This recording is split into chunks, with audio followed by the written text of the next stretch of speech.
말씀 하려고 합니다. 아가서 네 번째 이야기 제목이 있거든요. 제목 혹시 있을까요?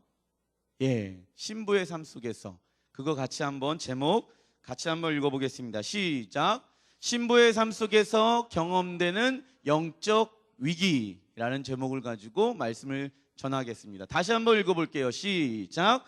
신부의 삶 속에서 경험되는 영적 위기. 자, 제가 3주 전에 무엇을 말씀을 드렸냐면, 자, 아가서를 한번 펴 주시겠습니까? 아가서 1장 한번 가보겠습니다.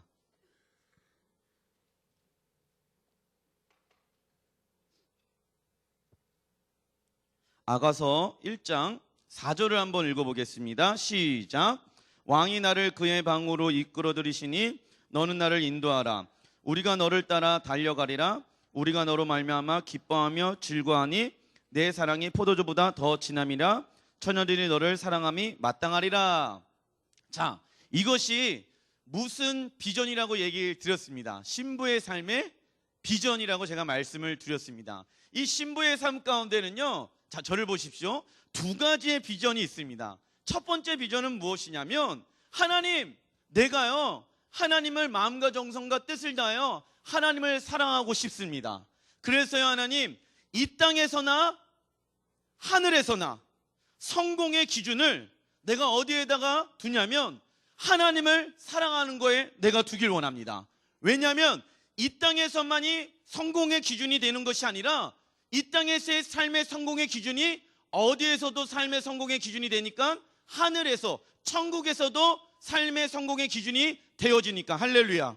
그래서 이 성공의 기준을, 돈과 명예와 건강과 자녀들의 어떤 축복의 성공의 기준을 두는 것은 너무나도 어리석은 일입니다. 왜냐하면 제한되어져 있는 이 땅에서 살고 있기 때문에 그렇습니다. 하나님은 영원한 것을 경험시켜 주길 원해요. 그러나 축복을 받고 자녀들이 잘 되고 내 삶 가운데 평강이 임하는 것도 누가 주시는 복일까요? 하나님께서 주시는 복입니다. 그러나 하나님은 그것만을 위해서 구하는 세대가 아니라 영원한 것을 구하는 세대가 일어나길 원하십니다. 그래서 첫째 계명인 하나님을 향한 사랑의 마음, 하나님만을 내가 사랑하겠습니다. 이것이 내 삶의 성공의 기준입니다. 두 번째, 신부의 삶의 비전의 두 번째, 하나님, 그 사랑을 가지고 내가 이웃들을 사랑하길 원합니다. 하나님의 사랑을 알지 못하는 자들과 함께 내가 달려가길 원합니다. 모든 민족에게 복음을 증거하길 원합니다. 주님, 그때까지 내가 하나님을 향한 사랑의 마음을 갖고 두 번째 삶의 비전인 이웃들과 열방과 민족과 백성들과 함께 내가 그 주님 오시기를 준비하길 원합니다. 이게 신부의 삶의 비전이라는 거예요. 할렐루야. 이게 누구의 삶의 비전이면 저를 한번 따라해 보십시오. 나의 비전. 예, 나의 비전이 이 두 가지가 되어야 될지라 믿습니다. 목사님, 저의 비전은요, 찬양 사역자예요. 목사님, 저의 비전은요, 물질로 통해서 하나님의 나라를, 예, 다 좋습니다. 그러나 그 중심 안에 모티브가 되어야 될 것은 이 두 가지가 되어야 한다는 것이에요. 그런데 그 신부의 비전을 가지고 살아가는 데 있어서 연약함과 실수와 부족함이 있다는 거예요. 그게 5절에 나옵니다. 5절 같이 한번 5절 읽어보겠습니다. 시작. 예루살렘의 딸들아, 내가 비록 검으나 아름다우니, 예, 신앙생활을 하다 보니까는 오는 어려움이 있다라는 거예요. 반드시 대부분의 많은 사람들, 모든 사람, 목사인 저도 포함해서 신앙생활을 하다 보면은 영적인 어려움들과 힘듦과 지침들이 오게 되어집니다. 왜냐하면 죄가 아직 우리 안에 남아있기 때문에. 그러나 그 죄는 예수 그리스도의 십자가 앞에 다 해결되어졌지만 육체로 사는 이상은 죄가 우리 안에 남아있다 없다? 있다라는 거예요. 그래서 그 죄가 사라지는 데가 언제냐면 완벽한 하늘나라 천국에 가게 됐을 때 죄가 사라지게 되어집니다. 자, 그런데 죄를 가지고 살다 보니까 연약함과 실수와 부족함이 있을까요? 없을까요? 있어요. 그러다 보니까는 영적인 딜레마, 영적인 어려움들, 내 삶의 공고함들, 하나님을 믿는데도 그런 어려움들이 심령이 검은 모습들이 나타나게 되어줄 수밖에 없다라는 것이에요. 그런데 그 안에서 회복할 수 있는 것은 검으나 뭐하다고요? 아름답다. 거무나 아름답다라고 말씀하시는 그 하나님의 아름다운 성품을 경험하게 되어졌을 때 내 연약함들이 그 하나님의 빛 가운데 드러나게 되어져서 회복이 되어질 수가 있게 되어진다. 그래서 내가 해야 될 것은 연약한 삶의 내 삶 가운데 오게 되어질 때, 예 주님, 내가 당신을 사랑합니다.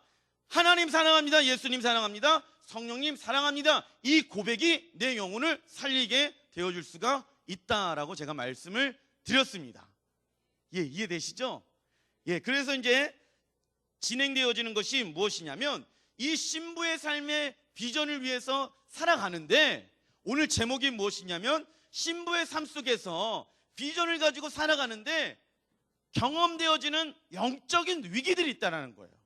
그런 결단을 하고 헌신을 하고 하나님 앞에 살아가는 데 있어서 무엇이 온다? 위기라는 것이 오게 되어줄 수 있다라고 이야기를 하는 것입니다. 그게 6절의 말씀입니다. 1장 6절 같이 한번 읽어보겠습니다. 시작. 내가 햇볕에 쬐어서 거무스름할지라도 흘겨보지 말 것은 내 어머니의 아들들이 나에게 노하여 포도원 지기로 삼았음이니라.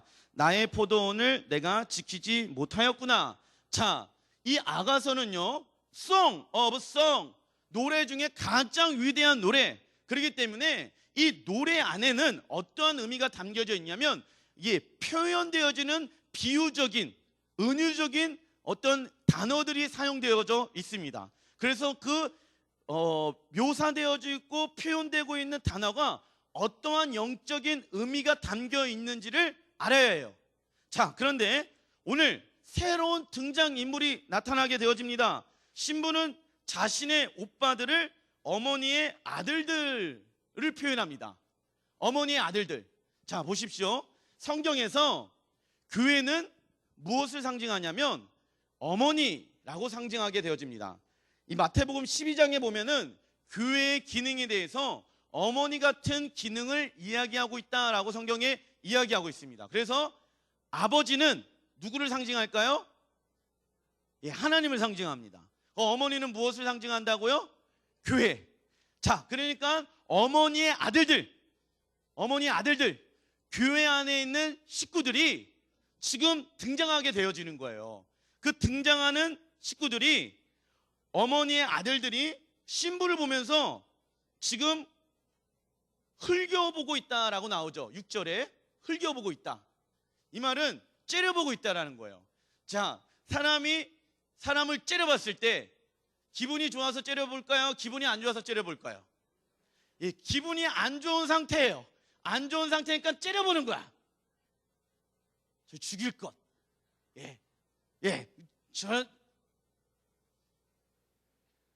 쳐다보는 거야. 그러면서 왜 째려보고 있냐면, 지금 신부의 상태는 뭐라고 얘기하냐면, 내가 햇볕에 쬐어서 거무스럽다라고, 검다라고 표현하고 있는 거예요. 연약함이 있다라는 거예요. 실수가 있다라는 거예요. 신앙생활 하다 보면은 어떠한 일들을 경험하게 되어지냐면 하나님의 사랑을 경험하게 되어져. 그래서 열정이 생겨. 그래서 은혜 받은 사람들의 특징이 뭔지 아십니까? 내가 이 공동체에서 무엇을 할 수 있을 것인가, 그걸 생각하게 되어져. 근데 교회는 이미 봉사하고 있는 사람들이 있고, 조직과 시스템이 있고, 구역장님들이 있고, 어떤 체계들이 있어. 그런데 마음과 열정이 앞서게 돼. 거기에서 그 열정과 마음이 앞서다 보니까 무엇을 범하냐면 실수를 범하게 되어질 때가 간혹가다 있다라는 거예요. 그죠? 아닌가? 그렇단 말이죠. 그런데 또 어떤 경우들이 있냐면 자기는 열정적으로 최선을 다해서 산단 말이야. 봉사도 한단 말이야. 그런데 딱 보니까 안 해. 누구처럼? 나처럼 안 하는 거예요.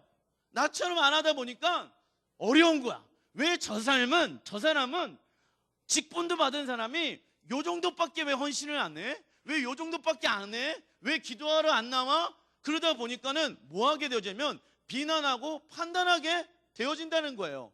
사랑이에요. 하나님을 향한 사랑의 마음인데 어떠한 사랑이냐면 아직 성숙되지 못한 연약한 상태라는 것이에요. 이해되시죠? 그 연약한 상태 가운데 이 어린 신부의 마음이 담겨져 있는 것입니다. 그 미성숙한 사랑 가지고 하나님 앞에 최선을 다하고 열심히 하다 보니까 어떤 일들이 일어나냐면 이 어머니 아들들, 즉 교회 성도들이 그 사람이 보기가 좋을까요? 보기가 좋지 않을까요? 보기가 안 좋은 거예요. 보기가 안 좋은 거야. 왜냐하면 생각해 보세요. 은혜를 받았어, A라는 사람이. 근데 제가 기도도 안 하고 계속 옆에서 그냥 딴질 걸어요. 야, 좀만 시간 지나봐, 너도 나처럼 될 거야. 그런 일들은 반드시 오게 될 거다 하면서 계속 하는 일에 딴지 걸고 계속 뭐 안 된다 그러고 계속 어렵게 하고 그래. 그런 관계가 형성이 되어질 수가 있어요. 그래서 이 사람이 신부, 이 어머니의 아들들이 오빠잖아, 그죠? 딸이야, 신부야. 신부의 오빠들이 꼴배기가 싫은 거예요. 그러니까 그러면 야, 내 일 좀 더 해라. 그게 뭐냐면 포도원 지기로 삼았다라는 표현이 나오죠. 6절에 보면은 내 어머니 아들들이 나에게 놓아요 무슨 지기요? 포도원 지기로 삼았다라고 이야기를 하고 있습니다. 포도원 지기로 삼은 거예요. 많은 일들을 그에게 집중시킵니다. 많은 책임을 그에게 전가시킵니다.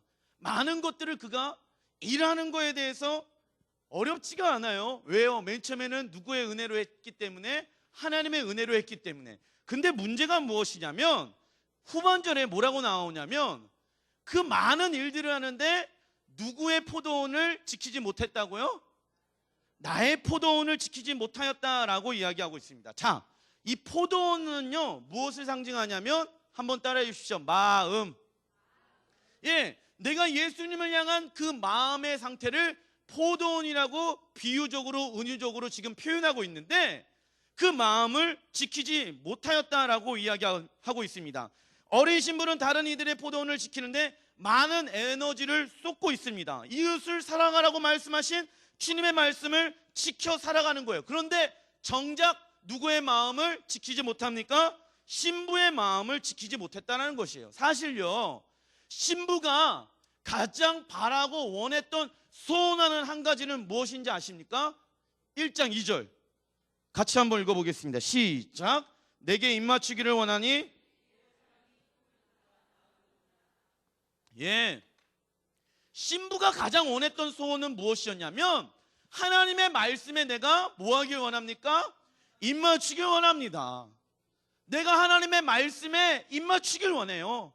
내가 하나님의 말씀대로 살길 원해요. 그게 내 삶을 살아갈 수가 있으니까, 그게 내 삶을 이끌어갈 수 있는 능력이 되어줄 수 있으니까, 내가 그분의 말씀이 없으면 내 삶이 절망이니까 난 그래서 하나님의 말씀에 입맞추길 원해요. 내가 그것을 소원합니다. 그런데 하나님 말씀하시는 거예요. 영혼들을 향해서 나아가라. 그런데 하나님은 중요했던 것은 무엇이냐면 하나님과의 인격적인 교제 안에서 나아가길 원했다라는 거예요. 그런데 이가 마음이 빼앗긴 게 누구였냐면 어머니의 아들들에게, 말에, 사람에게, 환경에게 마음이 빼앗겨 버렸어요. 그의 마음은 원래 누구에게 빼앗겨야 됩니까? 하나님께로만 마음이 빼앗기길 원했거든. 내가 그래서 주의 말씀에 입맞추길 원했거든. 그런데 그 소원했던 마음들이 보이는 사람들에게 반응하게 되어지는 거예요. 보이는 거에 내 마음이 빼앗기게 버리는 거예요. 그래서 신부가 어려움 가운데 있게 되어집니다. 신부가 원했던 것은 하나님의 말씀에 입맞춤이라는 것이에요. 그런데 어떤 사람들은 이런 이야기를 합니다. 목사님, 제가 너무 많은 일들을 하기 때문에 그냥 다 내려놓고 좀 쉬고 싶습니다. No, 이것이 해결 방법이 아니에요. 그런데 많은 사람들은 이것을 해결 방법으로 내세울 때가 너무 많이 있어요. 구역장님 내려놓고 싶습니다. 어떤 팀장의 자리를 내려놓고 싶습니다. 봉사의 자리를 내려놓고 싶습니다. 주님이 원하시는 것은 그 자리에서 내려놓는 것이 사실 아닙니다. 영적인 탈진은요, 과도한 일에서 오는 것보다 어디에서 오는 것이냐면 성령과의 교통 없이 일하는 종교적인 열심으로부터 오게 되어지는 것이에요. 할렐루야. 예, 영적 탈진은 다른 데서 오는 것이 아니에요. 그런데 많은 사람들은 그 탈진되어지는 것이 어떠한 자리에서 내려옴으로 내가 그것을 해결하려고 합니다. 근데 주님이 원하시는 것은 그 자리에서 내려오더라도 중요한 거는 주님과의 1대1의 관계라는 것이에요. 주님이 말씀하시는 거예요. 그렇게 해서 해결되어질 수 있는 게 아니야. 너가 왜 영적으로 탈진하게 되어지고 영적으로 어려움을 갖게 되어지는지 아니? 왜 네 마음의 포도원이 잃어버리게 되어지는지 아니? 그것은 다른 이유가 아니야. 그것은 성령과의 무엇이 없다? 교통이 없기 때문에 그래. 너가 일방적으로 일했기 때문에 그래. 나와의 1대1의 관계가 있어야 되는데 너가 힘든 이유는 다른 게 아니야. 나와의 관계가 되어지지 않고 있어. 나와 관계가 되어지면 많은 일을 하고 있을지라도 내가 너에게 무슨 힘을 줄까요? 새 힘을 주신다 말씀하시거든요. 독수리 날개쳐 올라가는 새 힘을 주시겠다라고 주님은 말씀하고 계시는 것이에요. 자, 7절을 보겠습니다. 7절을 한번 같이 읽어보겠습니다. 시작. 내 마음으로 사랑하는 자야.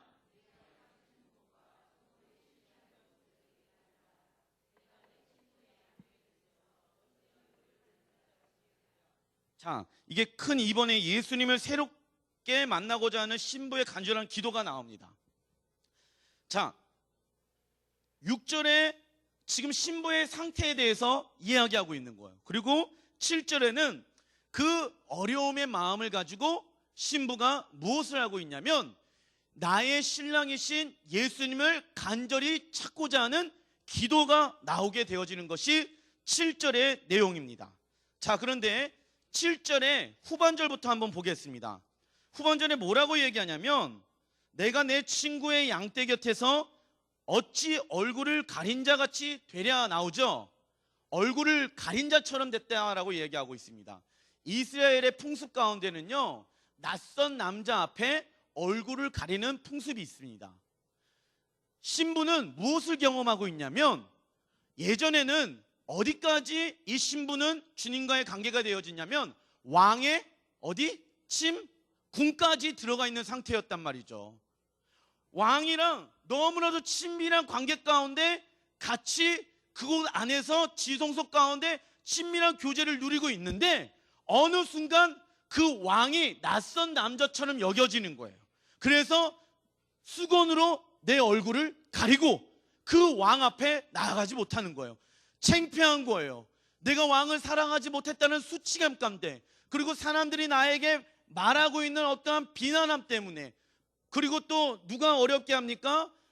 어머니의 아들들이 얘기하는 그 거절감 때문에 내가 주님 앞에 영적으로 수치감 때문에, 거절감 때문에 수건을 가린 이 신부의 모습을 보게 되어지는 거예요. 그런데 자신의 그런 모습을 보면서 내가 어느 순간부터 나의 예수님과 이렇게 멀어지게 되어졌지? 내가 이렇게 살면 안 되겠다. 사는 게 아니구나. 내가 이렇게 살면 내가 죽겠구나. 그래서 신부가 7절에 간절한 기도가 시작되어지는 것이에요. 그런데 그 간절한 기도가 어떠한 고백 가운데 나오게 되어지냐면 첫 번째, 내 마음으로 사랑하는 자야 나옵니다. 저를 한번 따라해 주십시오. 내 마음으로 사랑하는 자. 이 신부가 찾았던 한 분은 누구냐면 내 마음으로 사랑하는 자 예수님, 그 한 분을 먼저 찾는 거예요. 내 마음으로 사랑하는 예수님을 찾게 되어집니다. 그는요, 첫 번째 그의 기도 제목이었던, 그의 소원이었던 하나님의 말씀에 내가 입맞추길 원하고요, 하나님과의 나의 깊은 친궁의 관계 가운데 들어가길 원합니다. 신부는 주를 향한 자신의 연약한 사랑이 실패했다는 것을 알고 있습니다. 그러나 여기서 중요한 건 연약한 사랑이 거짓된 사랑은 아니에요. 이게 무슨 얘기인지 아시겠습니까?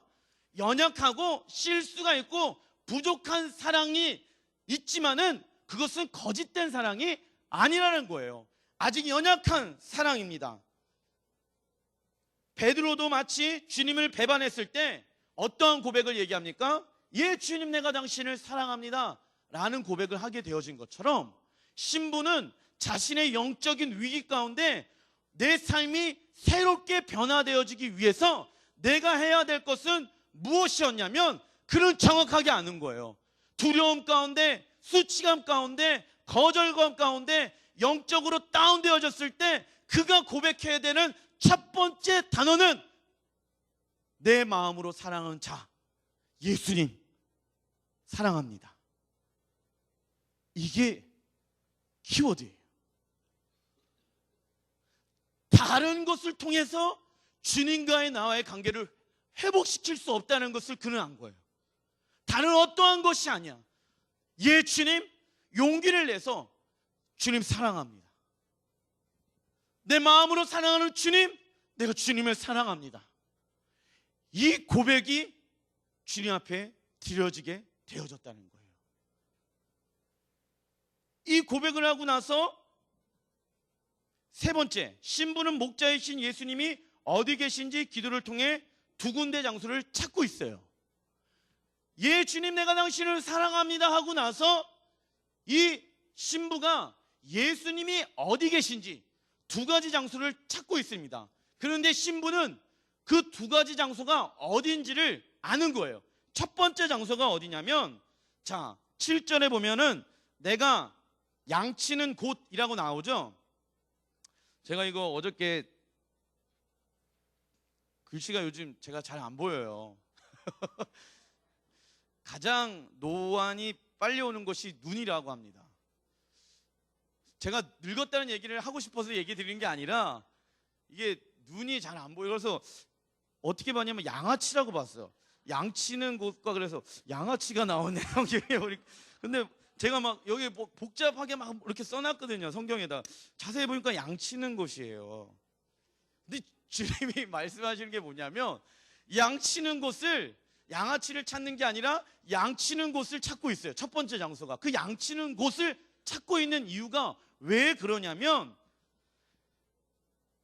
아는 거예요. 뭘 아냐면, 예수님은 푸른 초장이든 사망의 음침한 골짜기이든 양떼들과 함께 하고 있다는 것을 신부는 아는 거예요.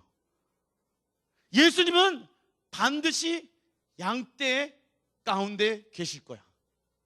그 양떼 가운데 내가 나아가야 돼. 어머니 아들들이 나를 어렵게 하고 교회에 무엇이 어렵게 하고 힘들게 하더라도 내가 어디로 가야 되냐면 양떼 교회 가운데 나가야 돼. 내가 그래야지 살 수가 있어. 왜? 주님이 그곳에 뭐하고 계시기 때문에, 임재하고 계시고 역사하고 계시기 때문에. 그래서 주님은 선하신 분이시기 때문에 나에게 항상 좋은 곳을 주실 것이야. 그래서 주님의 이름은 임마누엘이라고 하신 거예요. 하나님이 함께 계신다. 그리고 두 번째 장소가 어디냐면, 정오에 쉬게 하는 곳을 찾고 있어요. 첫 번째는 양떼가 모인 곳을 찾고 있고, 즉 그것은 교회입니다. 두 번째, 정오에 쉬게 하는 곳을 찾고 있습니다. 자, 양의 특징이 있어요. 보십시오. 양의 특징은요, 무엇이 있냐면 절대로 눕질 않아요. 잘. 근데 언제 눕냐? 배불렀을 때, 그리고 날씨가 굉장히 더웠을 때. 이 이스라엘의 양들의 특징입니다. 그래서 배불렀을 때, 그리고 날씨가 너무 더웠을 때 양의 특징이 있는데 누워버려요. 그것이 어느 곳에 있든지. 그게 뭐 40도가 되어지고 50도가 되더라도요, 날씨가 아무리 덥다고 하더라도 배부르면요 누워버려요. 이 신부는요, 정오에 가장 더운 날씨거든요. 사마리아 여인이 아무도 없었을 때 물떠러 오게 되어진 그 정오, 가장 더운 날, 그 가장 더운 날에 정오 가운데 쉼을 얻으러 가라. 이게 말이 안 맞는 거예요. 정오는 가장 더운 날이에요. 정오는 가장 힘든 날이에요. 그런데 정오에 쉬게 하는 곳을 찾아간다라고 이야기하고 있는 게 김정호가 아니라 정오, 정호가 아닙니다. 정오, 예, 정오, 오, 정오, 정오. 죄송합니다. 요즘 나만의 세계 가운데 빠져 있어. 정오에 들어가서 가장 더운 날, 가장 힘든 날씨 가운데 정오에 쉬러 간다는 말이 될까요, 안 될까요? 말이 안 돼. 그런데 무엇을 그가 경험했냐면, 내가 배부를 수 있는 것은 양이 배부르고 날씨가 더우면 쉰다고 얘기했던 것처럼 주님 떠나서 잘 살 수 있을 거라 생각했어요. 주님 떠나서 뭔가 잘 될 거라고 생각했어. 근데 살면 살수록 이건 아니야 라는 것을 느끼다 보니까 돈과 명예와 이런 것 저런 것 여러 가지가 다 있더라도 내가 여전히 배고픈 이유는 주님과의 관계가 멀어져서 그렇구나. 많은 것을 내가 취하고 좋은 음식을 먹고 좋은 집을 살고 좋은 차를 사더라도 내가 행복하지 않은 이유는 신부의 삶의 비전의 첫 번째, 하나님을 사랑하는 거에 내가 거기에 목적을 두지 않고 있구나. 내가 무엇을 가지고 취하고 다 있어도 내가 배고픈 상태구나. 내 마음 가운데 영원한 사모함을 누가 주셨다고요? 하나님이 나에게 그렇게 만들어 놓으셨구나. 그래서 그가 경험한 거예요. 주님 앞에 나아가야지만이 배부를 수가 있구나. 내 삶이 살아날 수가 있구나. 그리고 나서 내가 아무리 뜨거운 환경과 날씨라도 내가 안식을 취하고 거기에서 쉬고 잘 수 있는 능력이 하나님 안에 있구나. 신부가 그걸 경험한 거예요. 그래서 두 가지를 찾는 거예요. 첫 번째는 양치는 곳과 두 번째는 그 양치는 곳이 나를 어렵게 할 수 있단 말이에요. 왜? 교회 성도들이 나를 어렵게 하는 것들이 있고 환경적으로 힘든 것들이 있고 여러 가지 문제가 있어.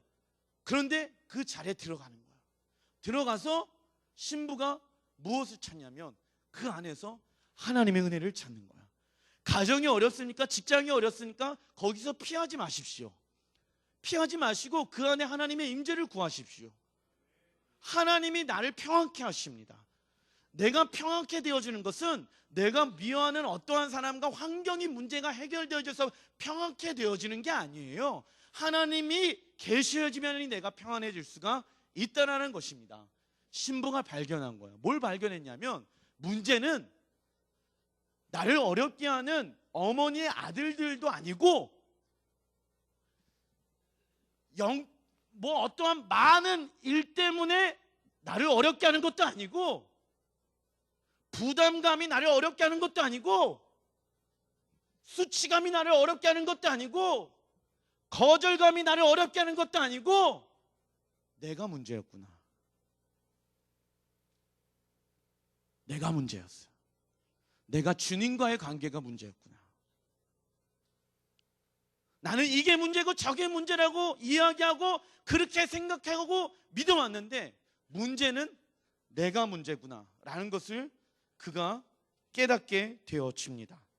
그러면서 주님이 7절에 신부의 간절한 기도에 8절에 주님이 응답하셔요.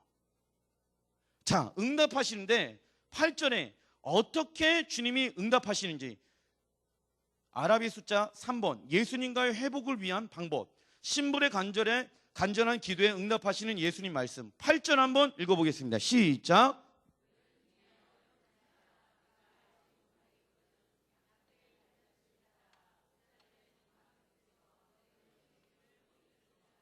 자, 이 구절을 보면요, 맨 처음에 신부가 하나님 사랑합니다, 예수님 사랑합니다 7절에 그 고백이 되고 나서 그 고백을 들은 하나님께서 응답하시는데 첫 번째 뭐라고 얘기하냐면 연인 중에 가장 어여쁜 자야 라고 이야기하고 있습니다. 뭐라고요, 주님? 왜냐하면 원어적인 해석을 보게 되어졌을 때 이 원어적인 해석은요, 세상에서 가장 아름다운 자라고 이야기하고 있다는 거예요. 뭐라고요? 영어로 what? 뭐라고요? 이건 말도 안 돼요. 나는 지금 검은 상태예요. 나는 주님을 떠나서 지금 얼굴에 수건을 가리고 나는 숨어 있는 상태예요. 나는 부족한 상태예요. 수치감이 많고 거절감도 많고 상처도 많고 나는 그런 사람이에요. 그런데 그런 나를 바라보면서 주님이 나를 바라보면서 세상에서 가장 아름다운 자라고요? 이해가 될까요, 안 될까요? 이해가 안 되는 거예요. 사람의 생각과 사람의 지성을 가지고 그 하나님이 내게 말씀하시는 그것을 이해를 하지 못해 내가 그런 존재라고요? 주님, 나는 연약한 사람입니다. 나는 부족한 사람이에요. 그래서 하나님, 내가 숨었어요. 그래, 알아. 그걸 깨달을 수 있는 이유는 성령이 너에게 조명하신 거야. 그 죄의 부분을 성령이 조명하고 있는 거야. 그 죄의 부분을 가지고 나는 예수 그리스도의 십자가의 은혜를 경험했으면 좋겠단다. 보혈의 의지를 경험했으면 좋겠단다. 그 연약한 부분들, 성령께서 드러난 그 연약한 부분들을 어떻게 하면 되니? 십자가의 보혈로 다 깨끗하게 없애버리렴. 그래서 너는 죄인에서 의로운 자야. 너는 의롭고 보배로운 자야. 너는 세상에서 가장 most beautiful, 가장 아름다운 자야. 너는 가장 위대한 자야. 내가 너를 그렇게 바라보고 있단다 라고 말씀하시는 게 가장 어여쁜 자라고 얘기하고 있는 거예요. 그 말씀을 통해서 하나님은 응답하고 계셔요. 자, 여러분들의 신앙생활 하는 데 있어서 영적으로 다운되어지고 회복되어지길 원한다고 하면은 첫 번째 해야 될 것은 하나님, 내가 주님 사랑합니다. 그리고 나서 주님이 계신 곳 가운데 내가 나아가기 원합니다. 양떼가 있는 곳 가운데 나아가기 원합니다. 그리고 나서 정오에 어떤 상황과 환경일지라도 내가 쉬길 원합니다. 하나님 안에서 쉬기 원합니다. 그 기도가 되어지면요, 하나님은 어떻게 응답하시냐면 첫 번째가 그 성령이 조명해서 죄가 드러난 그 부분을 예수 그리스도의 십자가의 은혜로 깨끗하게 씻음 받음으로 하나님 앞에 나오기 원하는데, 그게 첫 번째. 두 번째는 무엇이냐면, 자, 이성적인 생각으로 이해되지 않을 수도 있어서 주님이 뭐라고 말씀하셨냐면 8절에 보세요. 연인 중에 어여쁜 자야, 내가 알지 못하겠거든 이라는 말이 나옵니다. 뭐냐면, 자 보십시오. 내가 알지 못하겠거든 이란 말은 너가 이해하지 못할 수도 있어. 이성적인 생각으로 너가 이해하지 못할 수도 있어. 그러나 나를 신뢰했으면 좋겠어. 나는 너의 이성보다 뛰어난 사람이야. 나는 너가 생각하는 계획보다 더 높은 계획을 하고 있어. 그 말에 순종할 수 있겠니? 너가 지금 이해하지 못할 수도 있어. 그러나 나는 너를 가장 어여쁜 자로 여기고 있단다. 내 말에 순종할 수 있겠니? 자 보십시오. 순종이라는 단어가 많은 사람들이 어떻게 이해하고 다가오냐면 힘든 거, 어려운 거, 지치는 거, 이러한 생각으로 많이 이 순종이라는 잘못되어진 이미지들이 성도들 안에 담겨져 있어요. 그런데 그 순종이라는 단어는요, 그런 말씀이 아니에요. 더 깊은 곳에 그물을 던져볼래? 그물을 던졌죠. 순종했죠. 자신의 이성과 경험을 내려놓고 주님 말씀에 순종하다 보니까 153마리의 물고기의 은혜를 경험하게 되어진 것처럼 순종해가지고 죽게 되어지고 어렵게 되어지고 힘들게 되어지고 지치게 되어지는 게 아니에요. 하나님과 조금 더 친밀해지길 원하십니까? 할렐루야. 그러면 순종하세요. 내가 이해하지 못하는 그 크고 비밀한 것들을 하나님은 순종이라는 단어 안에 숨겨놓으셨거든. 그래서 더 깊은 주님과의 친밀함과 사랑 안에 들어가고자 하는 사람들은요, 순종의 사람들이에요. 베드로가 가장 안정감을 느낄 때가 언제인지 아세요? 물 위에 걷고 있었을 때야. 그런데 다른 사람들은 야, 순종하면 죽어, 물에 빠져서 죽게 되어질 거야, 걸로 가면 안 돼, 스탑, 멈춰 라고 얘기를 하고 있는데, 베드로는 가장 편안한 곳이 주님의 말씀에 순종해서 물 위를 걷고 있었을 때가 가장 세상에서 안전한 곳을 경험하고 있었다라는 것이에요. 할렐루야. 주님 찬양합니다. 그런데 어렸을 때 파도가 얼굴에 조금 튀었을 때, 그 파도를 보게 되어졌을 때 순종의 삶이 무너지게 되어진 것처럼, 신부야, 내가 너를 회복시키기 원해. 너는 세상에서 가장 아름다운 자야. 그런데 너의 지금 사고와 생각과 그 어려움 때문에 나는 너를 새롭게 회복시키기를 원하고, 너를 세워서 신부의 삶의 비전 가운데 동참하길 원하고, 그때 주님 오실 때 너희의 수고와 헌신과 눈물의 기도와 이 모든 것들이 땅의 열매로 맺게 되어질 것인데, 그 날을 나는 너와 함께 경험하길 원하는데 여기에서 주저앉지 않았으면 좋겠단다. 일어났으면 좋겠어. 웨이크업, 일어났으면 좋겠어. 일어나서 나와 함께 걸어갔으면 좋겠어. 그런데 그 내 말에 순종함으로 따라올 수 있겠니? 네가 알지 못하거늘이라는 말이 그런 의미가 담겨져 있어요. 그 말이 뭐냐면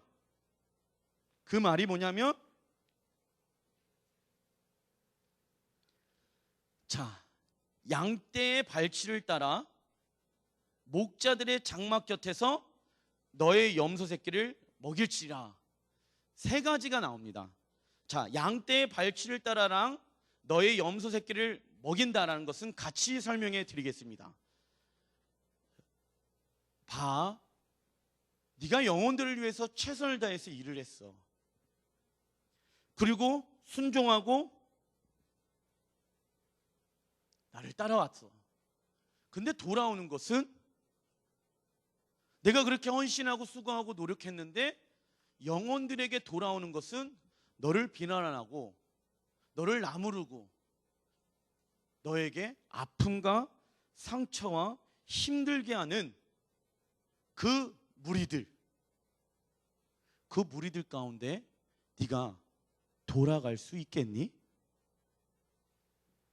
그게 양떼의 발자취를 따라갔으면 좋겠다라고 말씀하시는 거예요. 내 신부는, 하나님, 저 지금 상태 아시잖아요. 제가 어떠한 고통과 어려움, 내가 최선을 다해서 헌신하고 수고하고 노력했는데 돌아오는 것은 아픔밖에 없었어요. 돌아오는 것은 주님과의 나와의 관계가 멀어지는 것밖에 없었어요. 나는요, 주님, 이웃과의 관계를 안 하고요, 그냥 주님과의 1대1의 관계를 원해요. 주님 말씀하셔요. 그것을 피해서 나와의 1대1 관계를 나는 누리지 않길 원한단다. 그 어려운 사람과 환경을 피해서 나와 1대1 관계를 원하는 게 나는 아니야. 거절감 때문에, 수치감 때문에 도망쳐갖고 나와의 1대1 관계, 많은 교회와 성도들이 대부분 지금 뭐라고 많이 얘기하는지 아십니까? 이거예요. 지금 교회 안에서 왜 헌신자와 봉사자가 많이 없어지는 이유가 왜인지 아세요? 사람과 환경 때문에, 상처받고 어려움 때문에. 근데 주님은 말씀하시는 게 뭐냐면, 그 양들과 함께 발자취를 같이 갈 수 있겠니? 네가 상처받고 어려움받고 힘들고 지친 거 알아. 그런데 내 말에 순종할 수 있겠니? 나는 너의 기도에 응답하길 원한단다. 그리고 나서 네 그 옆에 있는 염소 새끼의 어린 새끼를 먹일 수 있겠니? 다시 한번 그에게 영적인 젖과 꿀을 줄 수 있겠니? 너를 배신하고 또 배신하고 너를 어렵게 하고 힘들게 하고 지치게 되어질 거야. 하지만 그를 자라나게 하시는 분은 나야. 나를 의지하면서 나를 따라올 수 있겠니? 지칠 때마다 영혼에게 반응하지 말고, 팩트, 사실이야. 알아, 사실인 거 알아. 그렇지만 사실에 동의하지 말고 진리에 동의했으면 좋겠단다. 감정에 동의하지 말고 진리에 동의했으면 좋겠단다. 너가 원했던 게 뭐야?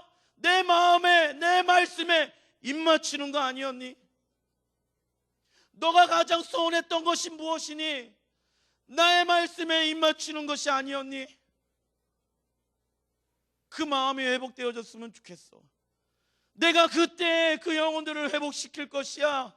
그 영혼들 안전하다는 것 같지만은 그 영혼들 통해서 나의 나라가 오게 되어지는 것을 보게 되어질 것이야. 그날에 속히 올 것이야. 의의 나무가 일어나게 되어지고 평강의 열매들이 맺게 되어질 것이고 너를 통해서 다음 세대들이 일어날 것이야. 양떼를 먹일 수 있겠니? What? 뭐라고요, 주님? 주님 아시잖아요.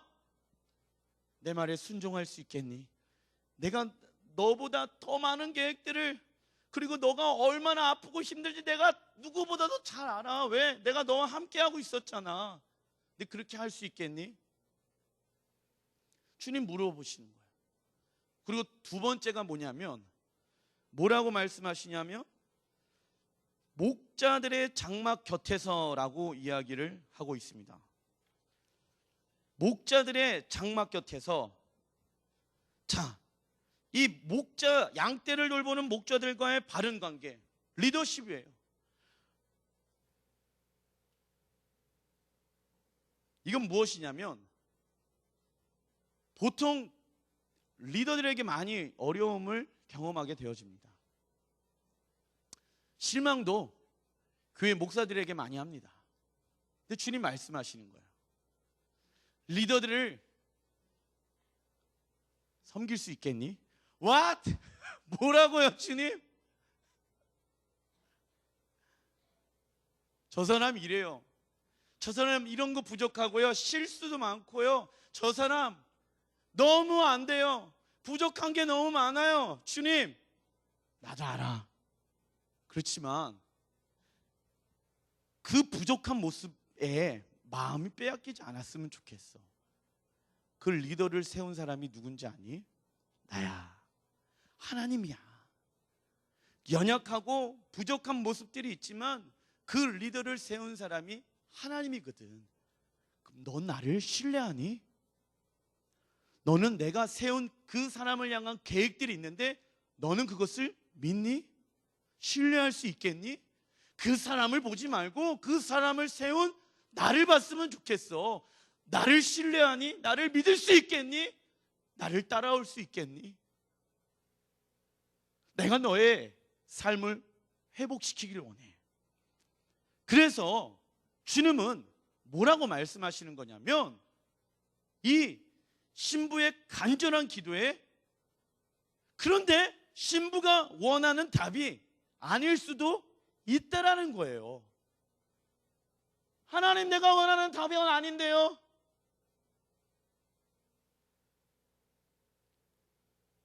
나를 신뢰할 수 있겠니? 내가 너를 향한 계획들을 믿을 수 있겠니? 주님이 초청하고 있는 거예요. 누구를요? 신부를. 신부를 회복시키길 원하는 거거든. 그래서요, 세 가지 유혹이 있어요. 세 가지 유혹. 프린터물에 제가 안 써놨군요. 우리가 신부의 삶 가운데 오는 영적인 세 가지 시험이 있는데요. 첫 번째 시험은 제가 말씀드린 것처럼 우리에게 화난 아들들에게 거절받고 학대받고 그리고 죄로 인한 수치감을 느끼고 혼자 있고 싶어하는 유혹입니다. 이것을 치유하시는 하나님의 방법은 우리가 어디 안에 머무는 것이다? 지체, 양의 무리 가운데 머무는 것이에요. 예배팀 나와주시고. 두 번째 시험은요, 이기적인 마음과 관계에 대한 두려움의 유혹입니다. 예수님은 우리가 영적으로 어린 자들을 돌보기 원합니다. 그런데요, 어떤 일들이 일어난지 아십니까? 제가 목회를 하다 보니까 제가 벌써 우리 공동체에 온 지 10년 됐습니다. 전도사 때부터, 분당에서부터 여기까지 오면서 제가 10년 됐어요. 근데 어려울 때가 있어요. 혼자 있고 싶을 때가 있어요, 보니까. 그런데 혼자 있고 싶을 때 영혼들이 와서 상담을 하고 이야기를 해요. 목사님, 이것 때문에 힘들고요, 어려워요. 기도 제목을 내놔요. 근데 놀라운 게 뭔지 아세요? 놀라운 건 저를 보세요. 놀라운 건 하나님의 말씀에 대해서 얘기를 하고 있어요, 제가. 근데 어려워. 나도 힘들고 지칠 때 있을까요, 없을까요? 있는데 내 앞에 있는 영혼을 우리 교회 말로는 살리고 세울 때 내 입술 가운데 하나님의 말씀이 나오더라고. 어려워, 지금 힘들어?